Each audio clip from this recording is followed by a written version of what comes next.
লুটে নাও স্পেশাল বাজার আছে, গরমের দিনের সব স্পেশাল বাজার, আর আছে একদম বাড়ির পোশাক ইনিমরণ। বলো সুমি, এখান থেকে এই সামার সিজনে প্রচন্ড গ্রীষ্মের দাবাদাহে কোন বাজারটা তুমি জিতে নিতে চাও? সব বাজারই তো পছন্দ, কিন্তু যেটা গ্রীষ্মকালে বেশি দরকার সেটা হলো এটা।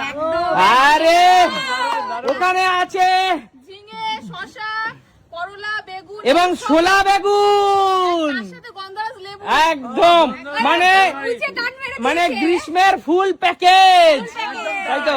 চলো সুমি, যদি এখানে পুরো সবজি নিতে হয় তোমাকে পরপর দুটো ফ্লিপ করতে হবে। চলো হয়ে যাবে। এক, হলো না, যাও পিছনে চলে যাও। যাও রূপা, হ্যাঁ। বল আজকে কি জিতে নিতে চাস এখান থেকে? গানটা যখন মিস হয়ে গেছে এটা তো আমাকেই নিতে হবে। আচ্ছা চল রূপা, পরপর দুটো ফ্লিপ। মেয়েদের মনে হিংসা বেশি কিন্তু এই জন্যই। হ্যাঁ